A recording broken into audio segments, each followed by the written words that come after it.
साथियों नमस्कार। आप सभी को देश के 15 अगस्त की स्वतंत्रता दिवस की हार्दिक शुभकामनाएं। आज जब 15 अगस्त की बात है, स्वतंत्रता दिवस की बात है, 15 अगस्त 1947 को हमारे लाखों क्रांतिकारियों के बलिदान की बदौलत देश आज़ाद हुआ। हम सब लोग देश की आज़ादी मना रहे हैं, लेकिन उस आज़ादी में एक नाम गुमनाम सा हो गया है।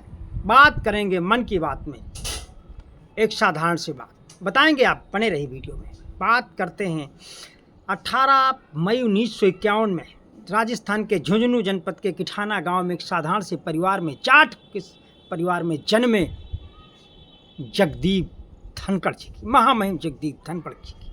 जब आज स्वतंत्रता की बात होती है तो फिर क्यों ना बात हो जाए। बड़े बड़े लाल किले से यश गान गाए जाते हैं जिनका देश की आज़ादी में कोई योगदान नहीं। संगठन के बारे में बताया गया। खैर, बात करेंगे। आज सवाल पैदा होता है, देश पूरा पूछ रहा है, सरकार के जो विपक्षी दल हैं वह पूछ रहे हैं, आखिर कहाँ हैं इस्तीफे के बाद जगदीप धनखड़ जी?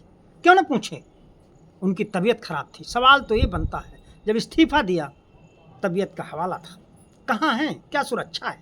बात उन्हीं पर।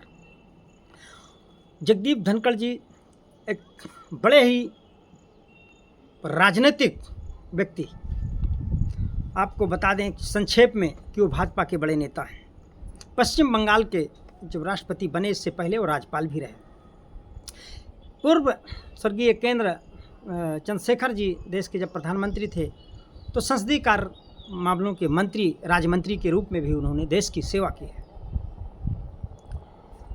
1990-91 में जब चंद्रशेखर जी का दौर चल रहा था, उसके बाद विधानसभा राजस्थान के सदस्य भी रहे 1993 से 98 तक, और 1989-91 में झुंझुनू राजस्थान उनका गृह जनपद है, लोकसभा के सदस्य रहे। देश में जिसका इतना बड़ा योगदान रहा हो, सवाल तो पूछा जाएगा कहाँ है, और जवाब देना पड़ेगा, आज नहीं तो कल। कोई पूछे या न पूछे, सीना तान कर हम पूछ रहे हैं। बुंदेलखंड आज़ाद सेना पूछ रहा है, कहाँ हैं जगदीप धनखड़ जी? क्यों इस्तीफा देने के बाद से हाउस अरेस्ट जैसे हालात में हैं?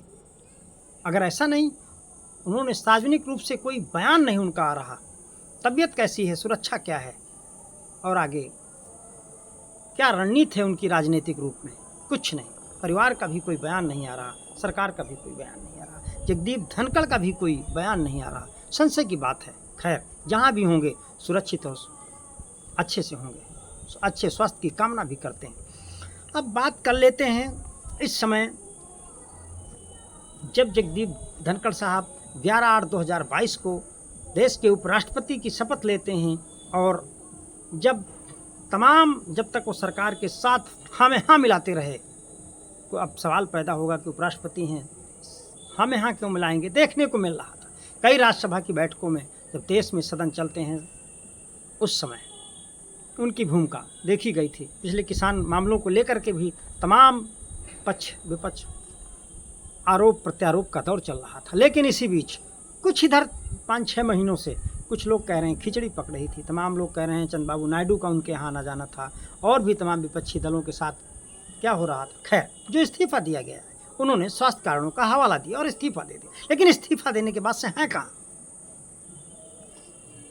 अब हाल ही में अभी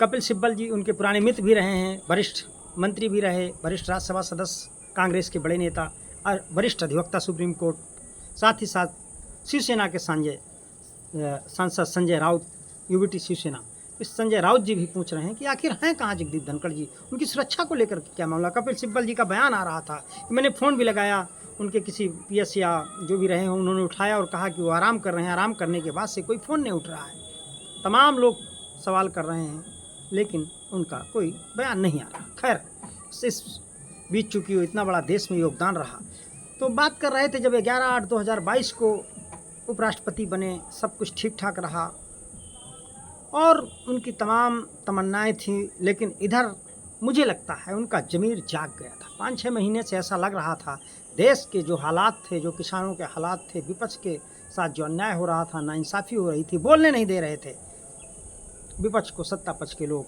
इस पर शायद उनका रूप कुछ बदल रहा था। इसी बीच तमाम तरह के कयास लगाए जा रहे थे। उन कयासों के बीच में अचानक जब राज्यसभा का सत्र शुरू हो रहा था 21 जुलाई 2025 को उपराष्ट्रपति महामहिम जगदीप धनखड़ साहब ने यह कहते हुए इस्तीफा दे दिया कि अब हम उपराष्ट्रपति पद पर नहीं रहना चाहते, हम अस्वस्थ हैं, हम इस्तीफा दे रहे हैं। अचानक इस्तीफा दिया गया और इस्तीफा स्वीकार भी हो गया तुरंत। ध्यान देर लोग शंका करने लगे कुछ तो गड़बड़ है, दाल में कुछ काला है। लेकिन यहाँ जो इस्तीफा देने के बाद देखा गया सारी दाल ही काली है। आखिर हैं कहाँ? कुछ लोग कह रहे हैं कि हाउस अरेस्ट है। हाउस अरेस्ट है तो क्यों? सवाल पैदा होता है, पूछा जाना चाहिए। जब इस्तीफा दिए बाद में पता चला, सोशल मीडिया के माध्यम से देखा कि उनका सोशल मीडिया जो लोग चलाते थे उनको भी बाहर कर दिया गया, उनकी तमाम जांच पड़ताल हुई, जो भी हुआ। लेकिन सच्चाई क्या है तो सरकार जानती है और कोई नहीं। खैर ये बनता भी है। कुछ लोग चर्चा कर रहे हैं कि सतपाल मलिक भी एक बड़े किसान नेता थे, जाट नेता थे। वैसे तो देखने को जाट की तमाम जाट सभाएं चलती हैं, पंचायतें चलती हैं, लेकिन आज लोग क्यों नहीं पूछ रहे हैं कि उनके समाज का नेता कहाँ है? पूर्व में क्या जाटों के साथ सरकार अन्याय कर रही है क्या? एक सवाल पैदा होता है। सतपाल मलिक साहब पूर्व केंद्रीय मंत्री रहे, राज्यपाल रहे, बड़े नेता रहे, किसान नेता रहे, उत्तर प्रदेश की बागपत से आए और जब उनका अंतिम संस्कार हुआ, उनकी मौत हुई, दुखद मौत हुई, उस समय उनको राजकीय सम्मान नहीं मिला। तो सवाल क्या पैदा होता है कि उन्हीं रास्तों पर धनखड़ साहब का भी आश्रय होना नहीं चाहिए। खैर फिर भी शंकाएं लोगों की वाजिब है। अब कल मैं एक सोशल मीडिया पर पढ़ रहा था, एक लेख पढ़ रहा था एक पत्रकार महोदय का। उन्होंने कहा कि मनोहर पर्रिकर जो पूर्व रक्षा मंत्री रहे, रक्षा सौदों में गड़बड़ी को लेकर के राफेल के डील पर उन्होंने हस्ताक्षर करने से मना कर दिया और हंस हुआ कि आज इस दुनिया में नहीं है। खैर हो सकता है जब राज्यसभा सत्र चला एक दिन पहले, जब विपक्षी सांसद बोल रहे थे तो आदरणीय राष्ट्रीय अध्यक्ष जो सत्तासीन है केंद्र में, उन्होंने साथ ये कहा कि आप चाहे जितना बोलो, सिर्फ हमारी बातें ही नोट होगी, आपकी कोई बात नहीं। हो सकता है जगदीप धनखड़ साहब नाराज हुए हों या फिर उनकी कोई अपनी प्लानिंग रही हो या उनको कहा गया हो कि आप इस्तीफा दे दीजिए, जो भी हो। लेकिन कहा तो उन्होंने स्वास्थ्य का हवाला दिया, और जब स्वास्थ्य का हवाला दिया, कोई बुलेटिन नहीं जारी हो रहा, कोई स्वास्थ्य और सुरक्षा की बात नहीं हो रही, कोई बयान नहीं आ रहा, तो देश का नागरिक होने के नाते हमारा कर्तव्य है, बुंदेलखंड आज़ाद सेना का कर्तव्य है कि वो पूछे, हर नागरिक का कर्तव्य है कि पूछे, पता लगाए। आदमी जिनका इतना बड़ा देश में योगदान रहा हो, एक विधानसभा से लेकर के उपराष्ट्रपति तक रहे हों, तो हम तो वाजिब है पूछेंगे कहाँ हैं, सरकार को जवाब देना चाहिए। खैर सतपाल मलिक और मनोहर पर्रिकर की जो तुलना हो रही थी, भगवान करे वो लागू ना हो, और जहाँ भी हों जगदीप धनखड़ जी स्वस्थ हों। शिवसेना सांसद कपिल सिब्बल, संजय राउत, कांग्रेस नेता कपिल सिब्बल, सुप्रीम कोर्ट के वरिष्ठ अधिवक्ता भी हैं, वो पूछ रहे हैं कि लापता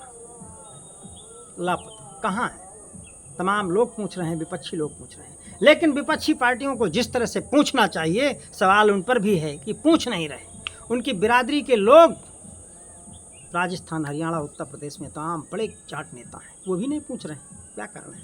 पूछना चाहिए। यदि हीरा रत्न हमारे देश का कहीं है और छुपा है तो उसको खोजना चाहिए, शायद देश में और उनका योगदान हो सके, देश को बढ़ाने में, और वो कभी काम आ जाए। खैर जगदीप धनखड़ कहाँ हैं, उनकी सुरक्षा को लेकर के क्या उपाय हैं, तब से वो अपना बयान नहीं दे रहे हैं। उनके परिवार का भी बयान नहीं आ रहा, सरकार का भी बयान नहीं आ रहा, और जो राष्ट्रपति पद की तैयारियां भी चल रही हैं, दूसरे लोग जो भी बने, लेकिन जो थे वो भी तो कहाँ हैं। सवाल तो पैदा होता है इसी शब्दों के साथ, क्योंकि देश की स्वतंत्रता की बात हो रही थी, उत्सव मनाए जा रहे थे।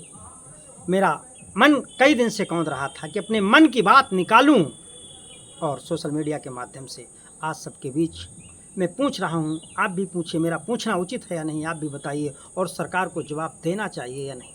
जवाब तो देंगे, देश के गृह मंत्री जी से पूछेंगे, देश के प्रधानमंत्री जी से पूछेंगे, कहाँ हैं जगदीप धनखड़ जी।